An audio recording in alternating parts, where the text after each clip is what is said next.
So I'm Rory. It's going to be my PowerPoint, basically just presenting about my placement with the RFU deal coaching. So a brief overview. Basically, the next 10 minutes or so, just going to be covering understanding of the work that the RFU do, how the organisation fits in with local and national strategies and plans towards sport and development, and to provide an overview of work that I anticipate that I'm going to be kind of doing and the roles that I'm going to be fulfilling while on my placement. So the role of the RFU. The RFU is the governing body for rugby union in England and covers pretty much everything to do with rugby. It's responsible for grassroots development of the sport as a whole, education about rugby union, establishing local club school links, coach, referee and player development as well as match officials, so any coaching qualifications, refereeing courses, officiating, anything to do with just developing all aspects of rugby, not just the players themselves, and grassroots development. Development of obviously the national team, quite a well-known rugby kind of country, and organisation of international tournaments and fixtures such as the Six Nations, which happens every year, the World Cup, which we've just had, obviously plenty of work around that, and just any kind of international friendlies and fixtures, and even looking at things like the Lions and stuff as well involved in that. So RFU strategies and initiatives. So the main ones are the All Schools programme, which is primarily what I'm going to be coaching on myself. That's basically just going into high schools, delivering rugby sessions to traditionally non-rugby playing schools, trying to establish good school club links so that when they're, even if kids are interested in playing at school level and doing it in a games lesson, they will then hopefully progress onto clubs, get more people into clubs, more players, more funding, various things. Actually introducing rugby to 100,000 more women, especially after their recent World Cup success, in which they beat France to finally win. Club accreditation, so that's kind of recognising more clubs, having more involvement in the clubs, a bit more money, making sure that they're thriving a little bit more, getting more players in, various things. University development leagues, which I'm also involved in at the moment, kind of running a league basically for some of the people that aren't necessarily getting into the teams, but are still turning up to training, still wanting the game. So hopefully getting more people into rugby, not just about playing for the first or the second team, whatever, actually just getting people playing. And the emerging schools, which is kind of linked to the All Schools in a way that it's schools that aren't traditionally playing too much rugby. They're slightly higher level than the All Schools and coming together, tournaments and various fixtures between themselves. So how does the RFU fit in with local and national strategies and plans? We've got plenty of coaches and development officers. We've got so clubs are grouped within 35 constituent bodies. They've got 50 rugby development officers, 120 community rugby coaches delivering sessions in universities, clubs, schools. They have around 500 paid staff, which are on the casual coaches payroll and actual jobs. And we have around 60,000 volunteers as people that we can just call on to help deliver sessions, bits of referee, anything that we need. So because I'm primarily delivering sessions in Lancaster for the All Schools, I'm looking at Lancaster's local strategies and how the RFU can fit in with Lancaster's.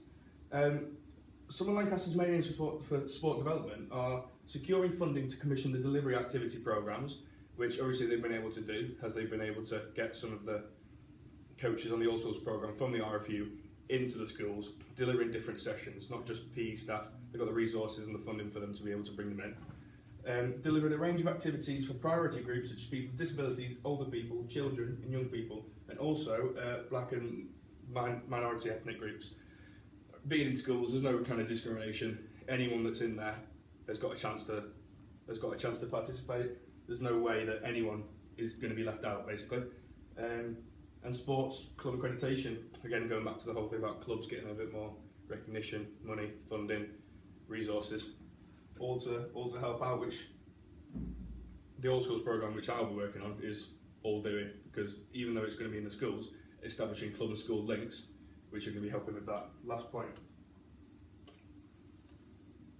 Okay, so this is part of the RFU strategic plan, and it's basically looking at how grassroots clubs are you're trying to get more coaches, volunteers, players, everything involved.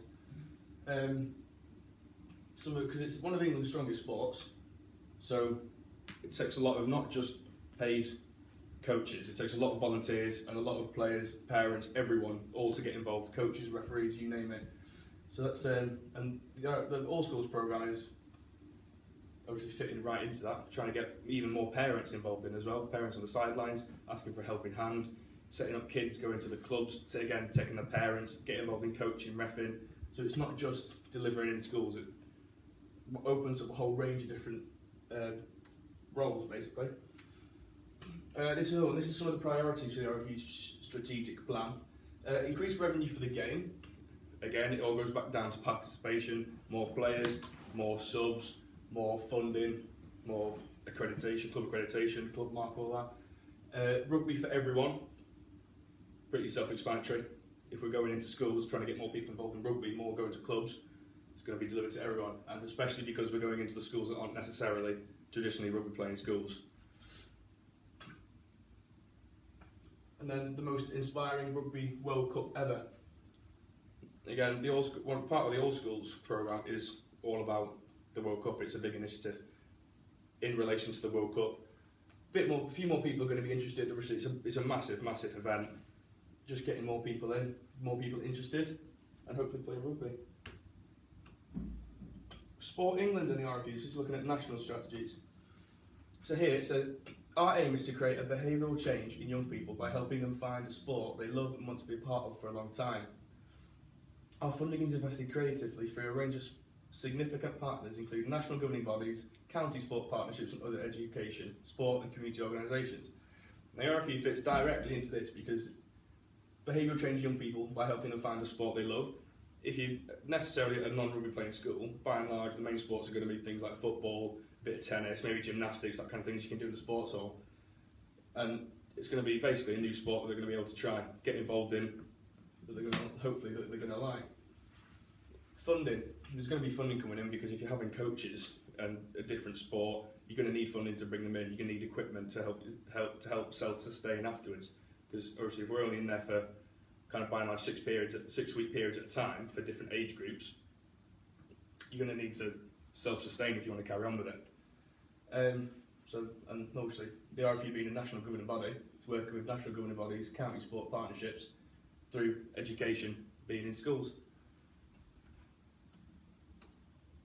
So my placement, the majority of the work that I'm going to be doing whilst on this placement, as I've already said, is going to be on the All Schools programme. This will involve 6-week blocks in schools running a rugby-related session for the games lesson in school time. And also, because it's in Lancaster, and it's kind of, it made more sense, while I'm going for the lesson time, I'm going to do the after-school training as well, do a session then, for the actual kind of rugby team for that year group, and then potentially I'm going to take them to games, coach them on games, maybe even referee a game or two if I'm needed, if there's another teacher there. And also I'm going to be doing a bit of work on the emerging schools. I've already done a little bit of that beforehand, but this is going to be more relevant to my placement. Emerging schools, helping to kind of organise and referee fixtures for games for local schools that have started to move into self-sustaining themselves in rugby.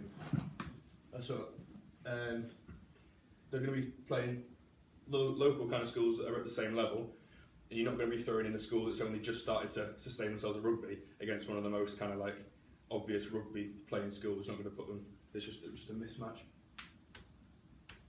Right, well, thank you for listening, and any questions? Okay, thank you for that. So you said obviously you're working on the All Schools programme, which is one of the key legacy strands for the World Cup. Traditionally, a lot of legacies for big sporting events, Olympics and so on, fail and they don't leave a lasting legacy. So therefore, what would you deem the All Schools to be a success? What would you deem it has to do for it to actually be a successful legacy? I mean, you've already seen there's plenty of reasons to show it is a success. We've got plenty of schools now that are self-sustaining themselves in rugby, plenty of coaches that have managed to do that.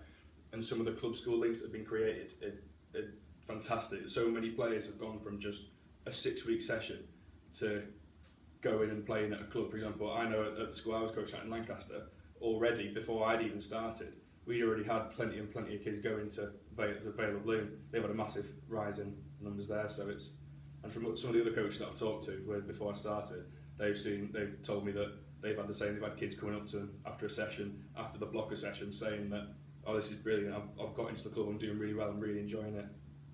Good. Yeah. Thank you. Thank you very much.